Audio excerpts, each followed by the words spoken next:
오늘 본문에서 보는 낙을 누린다는 날씬의 의미가 있습니다. 낙을 누린다는 것은 행복하게 살게 달라는 것입니다. 행복은 누구나 원하는 아마 바라는 삶일 겁니다. 행복을 거부할 사람은 아마 없을 겁니다. 여러분이 땀 흘려 수고하는 것도 행복한 삶을 살기 위한 것이 아니겠습니까? 여러분이 젊은 청춘 남녀가 결혼하는 것도 고생하려고 하는 것이 아닐 겁니다. 동시에 내가 진을 좀 들기 위해서 나는 결혼해야겠다는 그런 사람도 아마 없을 겁니다. 왜? 행복하기 위해서. 너도 행복하고 나도 행복하고 나는 너로 인하여 행복하고 너는 나로 인하여 행복하고 행복을 추구하기 위해서 여러분 결혼 생활을 하는 겁니다. 전도서의 기자는 전도서 1장 2절에서 이렇게 말씀합니다. 전도자가 이르되 헛되고 헛되니 모든 것이 헛되도다. 전도서 2장 24절에 가서도 시는 이렇게 또한 말씀합니다.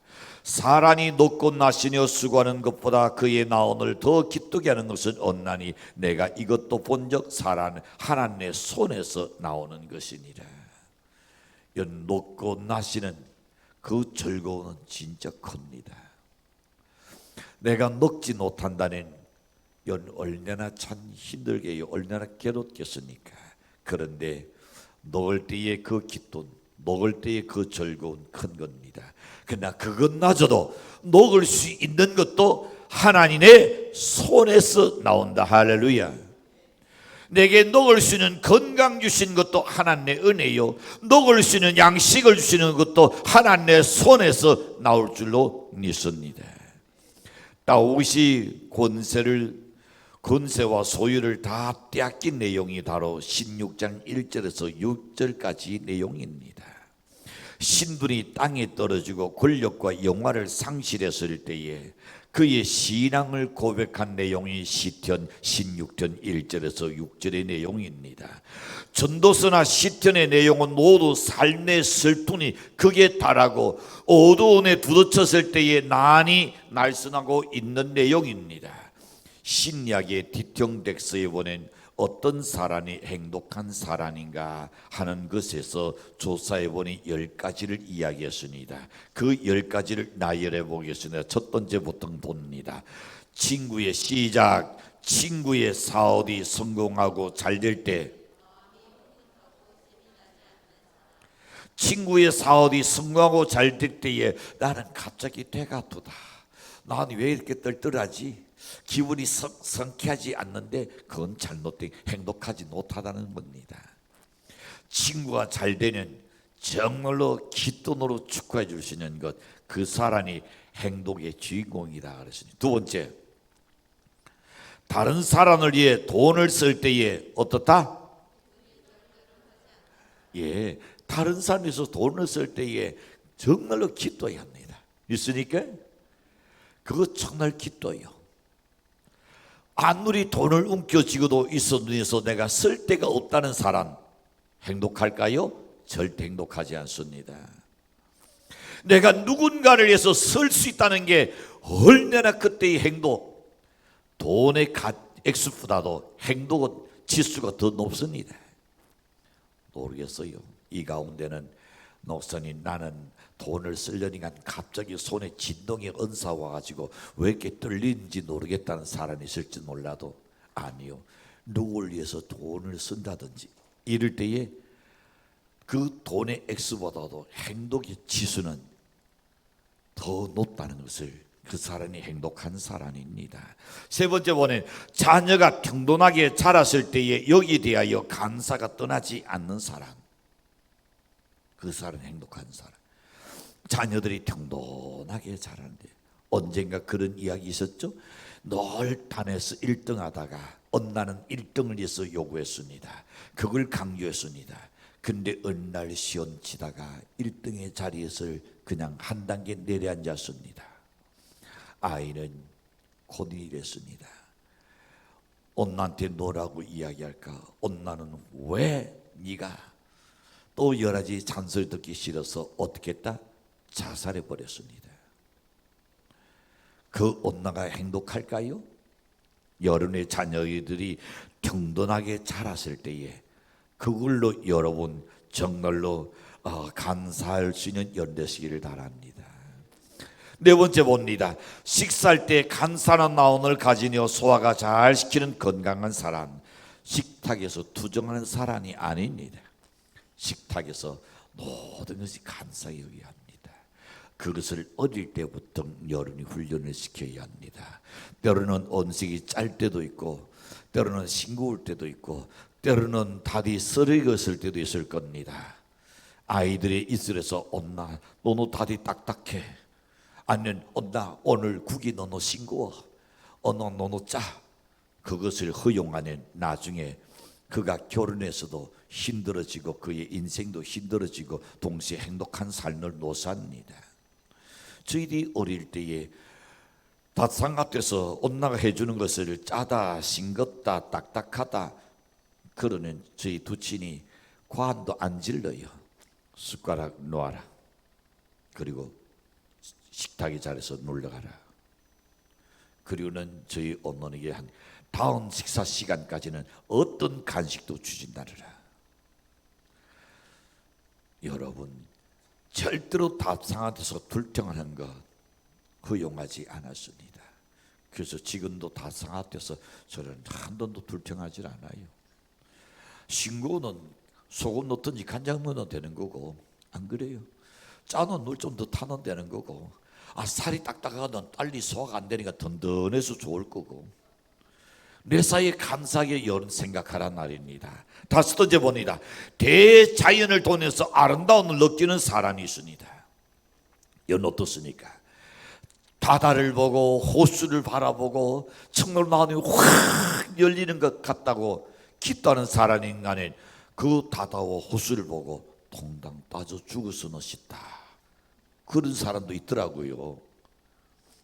빠져 죽고 싶다는 사람은 절대 행복하지 없죠.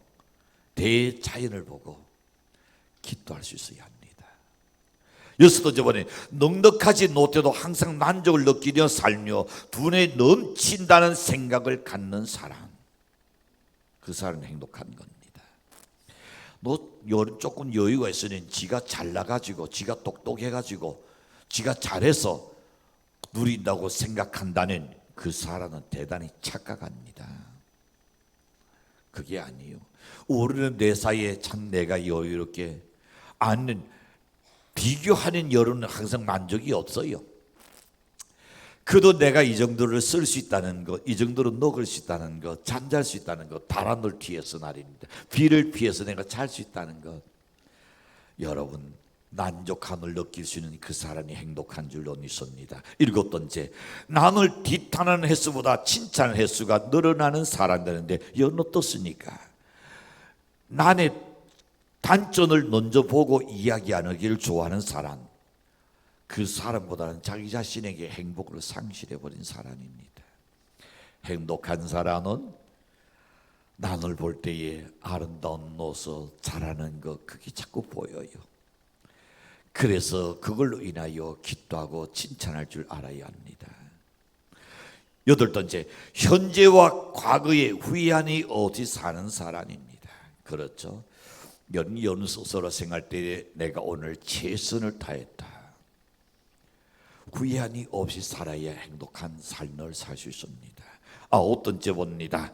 아무리 다투거나 절박해도 하나님을 생각할 줄 알고 은혜를 기다리는 사람. 열 번째, 죽음에 대해서 어떤 사람요? 두려움이 없는 사람. 죽음 앞에 두려움이 없는 사람, 행복한 사람입니다. 여러분, 내 기전에서 수많은 사람이 있지만 우리 교회에서 우리 최성자 권사님 암이라는 딱 선고 받았을 때에 기도하러 왔어요. 목사님 이난저난 이렇다고 합니다. 나한테 이야기하듯이 편안하게 이야기를 해요. 저는 내 죽음에 대해서 전혀 내가 두려워하지 않습니다. 죽음은 천당 가니까. 더 걱정스러운 것은 남편이 신앙생활을 열심히 하는 것, 그걸 보기를 더 원해요. 내가 죽는 거는 너 천당가 너 누군 진을 다 벗어버리니까 행복한 삶입니다. 그래서 이니 죽음을 초월했으니 하나님 기적을 주시겠구나 믿었습니다. 자, 사람은 누구나 몇 가지의 당도론을 가지고 살아갑니다. 어떤 사람은 동물적인 본능에 의해서 살아가는 사람이 있고, 또 어떤 사람은 운명에 낚이고 체념 속에 사는 사람이 있고, 어떤 사람은 율법적으로 사는 사람이 있습니다. 율법적으로 사는 사람은 어떨까요? 내가 하늘에서 내가 이만큼 했으니까 하나님 내게 이것을 주시겠지 하는 그런 사람 말입니다. 그러나 진정한 신앙은, 우리 기독교에서는 하나님의 주님의 은혜 안에 사는 사람은 모든 소유를 서로 내가 다 잃어버리다 할지라도, 지금의 현실이 어려워도 주님이 내 안에 있고 주님의 은혜로 인하여 감사와 감격 가운데서 살아가는 사람이 진정한 성도요 행복한 삶의 주인공이 될 줄로 믿습니다. 시편 139편 8절과 10절에 보시면 이렇게 나시납니다. 그 전체를 다 보시는, 내가 바닷속에 들어가도 별 사이에 깃들여도 주님이 함께 하시는 믿는 사람이다. 이사야 43장 2절 보시는, 물 가운데 지나고 둘 가운데 지날지라도 하나님이 모든 사정을 아시고 인도하신다는 은혜 중심의 생활이 신령의 낙을 누리고 사는 사람이다 그랬습니다. 그러니 환경에 대해서 전혀 요동하지 않는 사람의 이 날입니다. 내 호주의 돈이 있든지 없든지, 내가 지금 실직했든지 아니면 내가 지금 일을 하든지, 내 환경에 대해서 내 나오는 요동하지 않는 신지가 굳은 사람, 그 사람이 행복한 사람을 씁니다. 여러분, 구체적으로 그러면 어떻게 하는 신령의 낙을 누리며 살 수 있을까요? 첫 번째 생각해 봅니다. 하나님이 나의 눈깃을 지키신다고 믿는 신앙을 가져야 합니다. 시편 16편 5절에 보시는, 여호와는 나의 산업과 나의 잔의 소득이시니 나의 눈깃을 지키시는 자니이다. 하나님께서 여러분의 눈깃을, 소유를 지키고 계신다 말입니다. 하나님 나의 눈깃을 지키신다고 믿는 신앙을 가질 때에 행복한 삶을 살 수 있으며 신령의 낙을 누리며 살 수 있다는 사실입니다. 사람은 누구에게나 하나님께서 각자에게 낚인 눈깃이 있습니다. 주어진 몫이 있는 겁니다. 달란트가 있습니다. 재능이 있습니다. 그 사람만이 가지고 있는 장점이 개개인에게 다 있습니다. 어떤 사람은 눈깃이 적은 사람도 있고, 어떤 사람은 눈깃이 많은 사람도 있습니다. 재능도 그렇잖아요. 어떤 사람은 그야말로 맥가이버 같은 그런 사람이 있고, 어떤 사람은 한 가지는 잘하는 사람도 있어요. 그러나 여러분, 비록 가진 눈깃이 적지만은 하나님께서 그것을 늘려주시기도 하고, 많아도 빼앗기는 사람도 없잖아 있는 겁니다. 눈깃이란 여러분, 이 분복을 말합니다. 하나님 주시는 것이신데 돈 눈에 나타난 주인공은 다 그걸 잃어버린 상황에 지금 이야기하고 있습니다. 자신의 왕자의 자리도 지금 떼앗겨 도망가고 있습니다. 가진 소유물을 다 떼앗겨 버리고 자식이란 놈이 반란을 일으켰습니다. 대단해서, 그리고 아버지의 가진 모든 눈깃을 한순간에 빼앗아 버린 그런 상황입니다. 그럴 때에 그는 말합니다. 나의 눈깃을 하나님이 지키고 계신다. 내가 지금 빼앗긴 것 같지 나는 하나님이 지키고 있다. 할렐루야. 그 믿음이 우리를 좌우한다는, 행복할 수 있다는 말입니다. 대부분 사람들은 하나님의 실존을 모르는 사람들은 말입니다, 자기의 눈깃이 영원한 것으로 믿고 있습니다. 내가 가진 것이, 이것이 내가 결코 영원히 소유할 수 있다고 생각합니다. 거기서부터 이런 착각이 일어나는 겁니다. 그래서 바울은 말합니다. 네가 선줄로 생각하는 너 노질까 조심하라. 한때 세계를 떠들썩하게 했던 워터게이트 사건, 그 주역이 누굽니까? 존 워커단이라는 사람입니다. 존 워커나면 사람은 자기 나이 50세 될 때까지 출세와 성공을 위해서 그는 온갖 노력을 기울였던 사람입니다. 그 결과로 그는 미국의 이 권력 순위 산위를 차지했던 사람입니다. 가질 만큼 다 가졌습니다. 소유할 만큼 소유했습니다. 남들이 두려워할 만큼 성공한 것입니다. 그러나 그는 일의 잘못으로 인하여 감옥에서 들어갔다가 그 감옥 생활을 마치고 나올 때에 그는 이렇게 고백합니다. 어느 것이 중요한지, 어느 것이 가치가 있는지, 어느 것이 덜 가치가 있는지를 모르고 오로지 성공과 출세만을 위해서 내가 살아왔다 하면서 거듭붙이기를 모든 것이 아무것도 아닌을 지금에서야 깨달았다.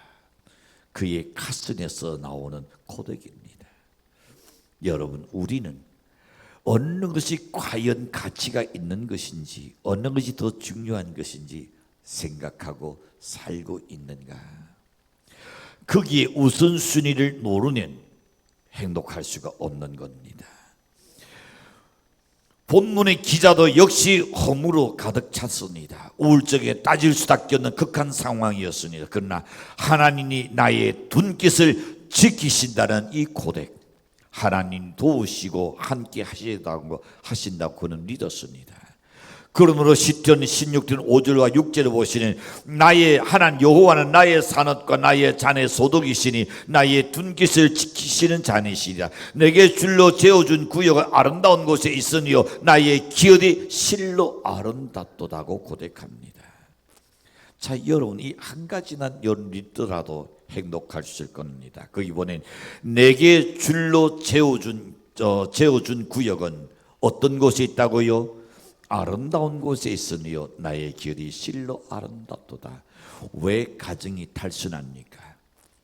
왜 남편이 탈선하고 아내가 탈선합니까? 내게 주어진 이 구역이, 내 가정이, 내 패밀리, 내 울타리가 가장 아름답다고 생각하지 않기 때문에 한눈 타는 거예요.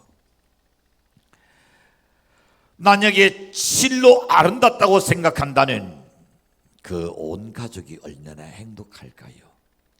시편 16편 7절과 10절에 보니 나를 훈계하신 여호와를 송축할지어다. 밤마다 내 심장이 나를 교훈하도다. 내가 여호와를 항상 내 앞에 놓으시니요 그가 내 우편에 계시므로 내가 요동치 아니하니로다. 이러므로 내 마음이 기쁘고 내 영도 즐거하며 내 육체도 안전히 거하리니 이는 내 영혼을 엄두에 버리지 아니하시니요 주의 거룩한 자로 썩지 않게 하실 것이니라. 이 날씨는 육신마저도 그에게는 걱정이 없다 그랬습니다. 왜? 하나님께서 나를 지키시니까. 좀 전에 얘기했듯이 우리는 죽어도 천당이니까 그렇게 크게 두려워하지 않는다 그랬습니다. 하나님을 신뢰하는 이 리듬 속에서 다윗은 이스라엘 왕정사에 가장 존귀한 왕이 되었죠. 이런 리듬을 소유할 수 있는 여러분 되시기를 간절히 축복합니다. 두 번째로 행복한 삶은 주신 눈깃에 감사하며 살아가는 겁니다. 하나님이 자기 눈깃에 감사하며 살아간 사람에게 심령의 행복하게 살게 하신다 그랬습니다. 시편 16편 6절에서 말씀합니다. 내게 줄로 재어준 구역은 아름다운 곳에 있으니요 연내 가정이 하나님께서 주신 겁니다. 가족을 하나님 주신 겁니다. 있으니까 아유 저놈의 새끼는 안 오지 옆집에 그 안 오기처럼 좀 닮지 못하고 그러진 않아요. 내게 주신 것이 제일 좋아요. 어려운 일 당해봐요. 그렇게 두려워하던 그 자식이 연애 앞에서 감동할 것 같아요? 두려워하다고 생각했던 그 놈이 연애 때 감동하는 어려움과 위기를 만나 봐요. 내 울타리 안에 있는 이것이 내게 가장 아름다운 것인 줄로 믿습니다. 우리가 어릴 적에 여러분 놀이기구가 별로 없었습니다. 아마 나이도 드신 분 알 겁니다. 그때에 땅 따먹기로 하는 것이 즉 낙대기로 원을 그려놓고 가위바위보를 해서 누가 먼저 할 것이냐. 그리고 땅 따먹기 하는 일이 있습니다. 자, 사람이 먼저 이 병뚜껑 가지고 탁 튕겨서 그리고 다시 원안에 딱 들어오는, 나갔다가 들어온 그 길을 전다 그려가지고 이거는 내 땅이다. 그런 놀이 해보셨습니까? 저 동네는 해보셨네요. 동해는 눈 뜨는 뉴욕 건지러 왔습니까?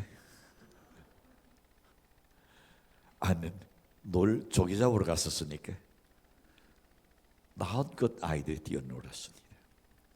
자, 성경 말씀은 구역을 하나님이 정해 주셨다 그랬습니다. 인간의 소유는 한계가 있습니다. 내 건강이나 세월이나 지식이나 능력이나 재물, 또 때로는 기억력, 그것도 한계가 있어요. 기억력도, 또한 지혜도, 재주도, 모든 것들이, 여러분, 이 둔깃의 한계를 하나님이 결정해 놓으신 것이다 그랬습니다. 그러므로 내가 어떻게 생각하냐에 따라서 행복하게 살 수도 있고 불행하게 살 수도 있는 겁니다. 이스라엘 백성들이 광야를 지날 때 원망과 불평으로 이사났습니다. 그래서 불과 일주일은 갈 수 있는 그 가나안을 둔깃에 따라 여러분 간사할 줄 모르고 원망과 불평하니까 40년을 하나님이 땡땡이를 돌려버렸습니다. 미국의 방송계의 세피지라는 사람, 아주 유능한 사람이었습니다. 그는 33살밖에 안 되는 젊은 여인이었습니다. 거기에다가 지혜롭고 명철하여 아주 뿐만 아니라 난달리 니노나서도 아름다운 여인이었습니다. 근데 그 당시의 연봉을 얼마를 받았냐? 50만불을 받았는데 우리나라 돈으로 환산한다는 그 당시에 6억 정도의 돈을 받았습니다. 방송 중계를 아주 완벽하게 잘했으니 인기도 대단했었습니다. 모든 사람이 두런을 사는 그런 여인이었습니다. 그 자리에 오르기까지는 그는 공부도 열심히 하고 훈련도 열심히 쌓고 가진 노력과 다 온갖 정성을 다 쏟았습니다. 그런데 1983년에 갑자기 교통사고로 인하여 그는 세상을 떠나게 됩니다. 그래서 그의 모든 진을 정리하다 보니 일기장이 있었습니다. 그 일기 속에 보낸 1년 전에 기록한 일기를 발견하는데 거기에 이런 말이 있습니다. 나는 자타가 인정하는 성공한 사람이다. 그런데 나는 단 한 번도 행복하다고 생각해 보지 못했다. 여러분, 출세와 신령의 낙은 다른 건 줄로 믿습니다. 별개의 것입니다. 그러므로 자기에게 주어진 둔깃에 감사하며 살아가면 지금의 둔깃이 적어도 하나님 넓혀 주실 수 있는 줄로 믿습니다. 하나님이 신령의 행복을 낙을 누리게 해줄 줄로 믿습니다. 오늘 사랑하는 성도 여러분, 어떤 사람은 그저 나지 못해 살아가는 사람도 있지요. 어떤 사람은 불평하면서 살아가는 사람이 있습니다. 어떤 사람은 하나님한테 늘 감사하며 살아가는 사람이 있습니다. 저는 여러분이 여러분에게 어떤 일이 주어졌든 간에 감사하는 연례시기를 바랍니다. 그 사람이 행복과 신령의 낙을 누리며 살게 될 줄로 확신합니다. 마지막 세 번째 생각해 봅니다. 행복한 삶은 자기 둔깃을 즐거워하며 살아가는 사람이라 그랬습니다. 전도서 3장 22절에 보면 그러므로 나는 사람이 자기 일에 즐거워하는 것보다 더 나은 것이 없음을 도왔나니 이는 그것이 그의 녹시기 때문이라. 그의 뒤에 일어날 일이 무엇인지를 보게 하려고 그를 도로 데리고 올 자가 누구냐 그랬습니다. 여러분 한번 생각해 보세요. 여러분은 여러분의 주어진 지금 일터에서 그 일에 즐거워하며 살아갑니까? 내가 괜히 이 일을 선택해가지고 이 고생한다 그렇게 일하십니까? 내가 벗어날 수는 있으나 하루속히 빨리 이 자리를 내가 벗어나고 싶다 그렇게 생각하고 하루하루를 일하십니까? 성경은 분명히 말씀하니 자기의 둔깃에 즐거워하는 사람, 내게 주어진 일을 기쁨으로 즐거움으로 일하는 그 사람이 행복하다 그랬습니다. 행복이란 때로는 역경을 함께 주기도 합니다. 여러분 장미꽃을 좋아하시니까 그렇다면 장미꽃의 가시도 함께 좋아할 줄 알아야 합니다. 꽃 자체는 좋아하지 마시고 거기 붙어있는 가시까지 소유하고자 하는 나온을 가져야 하는 겁니다. 우리가 신령의 낙을 누리길 원하나 하나님은 때로는 역경도 함께 주신다는 것을 아셔야 합니다. 행복을 고난의 도자기에 사서 주신다는 말입니다. 그 고난을 잘 감당하고 이겨내는 진정한 행복이 올 수 있는 겁니다. 신명기 10장 12절과 13절을 보시는 이스라엘 내 하나님 여호와께서 내게 요구하시는 것이 무엇이냐 곧 내 하나님 여호와를 경외하며 그 모든 도를 행하며 그를 사랑하며 나음을 다하고 성품을 다하여 내 하나님 여호와를 섬기고 내가 오늘날 내 독 행동을 위하여 내게 명하는 여호와의 명령과 규례를 지킬 것이니 아니냐. 즉 행복을 원하느냐 그러는 네가 나음을 다하고 성품을 다하여 하나님을 섬기라 그랬습니다. 시트는 날씬이 신명기 날씬이 대단히 중요한 거 한 돈입니다. 신명기 8장 2절과 3절을 보시면 우리 이 날씬은 우리 함께 이렇게 씁니다. 시작. 내 하나님 여호와께서 이 40년 동안에 내게 광야길을 걷게 하신 것을 기억하라. 그 명령을 지키는지 지키지 않은지 알게 하시니라. 너를 낮추시며 너를 줄이게 하시며 또 너도 알지 못하는 내 조상들도 알지 못하던 난나를 내게 녹이신 것은 사람이 떡으로 난 사는 것이 아니요 하나님 입으로 나오는 모든 날선으로 사는 줄을 내가 알게 하려 하신이니라. 자 여러분, 하나님께서 줄이고 목나르고 낮추기도 한다는 겁니다. 경제적인 어려움도 주십니다. 육체적인 고난도 주십니다. 정신적인 고통도 우리에게 주십니다. 눈물 젖은 땅을 먹어보지 않고는 땅의 소중함을 모르고 땅의 행복을 알 수가 없는 겁니다. 아마 여기 나이 드신 분, 우리 한국이 어렵게 살던 그 시절에 살던 분들은 다들 얼마나 고맙습니까?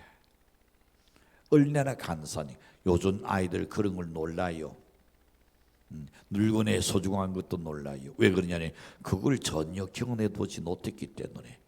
그래서 눈물 젖은 땅을 먹어보지 않은 사람은 인생을 논할 가치조차 없다고 누군가가 말합니다. 필립 블루스라는 사람은 한때 하버드 대학의 교수가 되기를 소망했었습니다. 그만한 수재였습니다. 그런데 교수 자격 시험에 응시하는 번번이 그는 실패합니다. 그는 실패에 쓰라린 상처에 두 눈 둘출하고 곤눈에 쌓여 있었습니다. 왜? 자기가 노래가 부족하면 내가 부족하니까 할 건데 노래는 수재란단 말이에요. 근데 얼마든지 그는 된다고 믿는데 거기 본돈이 안 되니까 그는 실랑하고 두 눈 둘출하면서 그러다가 그는 하나님한테 뜻을 묻기를 원했습니다.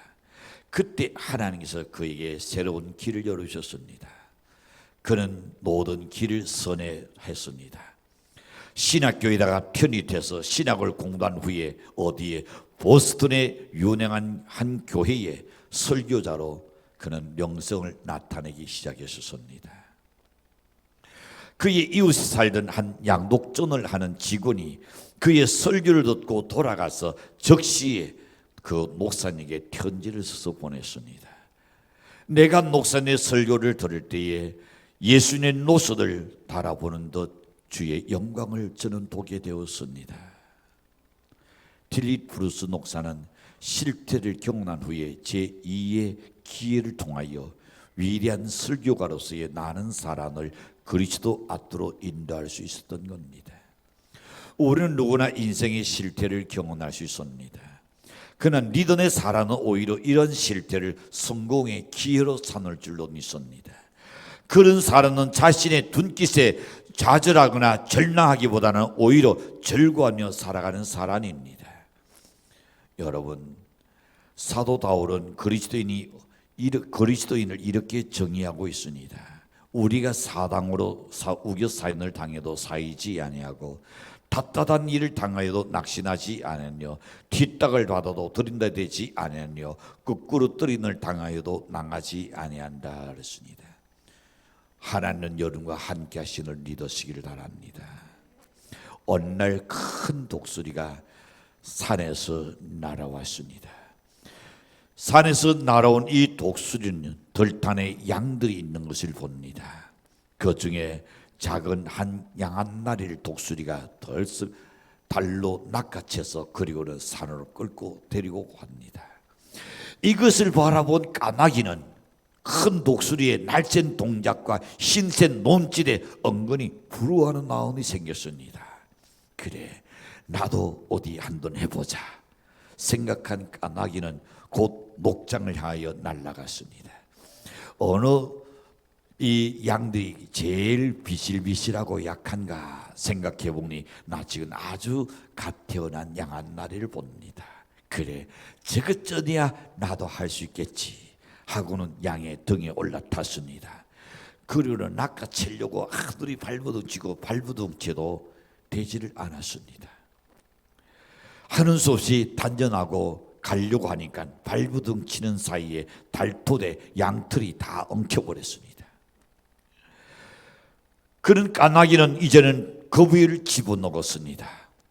빨리 도망도 치지 못하고 날개를 부드덕 부드덕 거리는 걸 바라보자 다른 양들이 달려와서 결국은 그 까마귀를 밟아서 죽였다는 겁니다. 이것을 본 양들이 까마귀를 가만둘 수가 없죠. 이것을 아마 여러분 이소대 우화에서 읽어보신 분들 기억하실 겁니다. 뭘 이야기해 주니까 문제는 자기의 눈깃을 알지 못하는 까마귀 뒤곡에서 자기의 정직하게 보는 힘을 기를 필요를 절실히 느끼게 우리에게 가르쳐주는 교훈입니다. 성도는 나에게 주신 눈깃을 절구할 줄 알아야 합니다. 감사할 때에 신령의 낙을 누리는 삶을 살 수가 있습니다. 남의 흉내를 낼 필요 없습니다. 남의 가진 것을 두려워할 필요도 없습니다. 남의 하는 것을 보고 속상히 여길 필요도 없는 것입니다. 사랑하는 성도 여러분, 어떻게 하면 신령의 낙을 누리며 살 수 있겠습니까? 신령의 낙은 우연히 억지로 얻어지는 것이 결코 아닙니다. 자기 노력으로 되어지는 것은 아닙니다. 하나님이 나의 분깃을 지키신다는 믿는 신앙을 가지시기를 바랍니다. 주신 분깃에 대하여 여러분 적든지 크든지 감사하는 마음을 가지시기를 바랍니다. 내게 주어진 것으로 인하여 절구하면서 살 때에 감사와 감격이 넘치며 신령의 낙을 누리게 살 수 있을 줄로 믿습니다. 그렇게 하는 자연적으로 행복한 삶을 살게 되는 겁니다. 그러므로 자기 눈깃에 감사하고 절구함으로 하나님께 그게 축복받는 우리 성도가 되시기를 주님으로 간절히 축원합니다.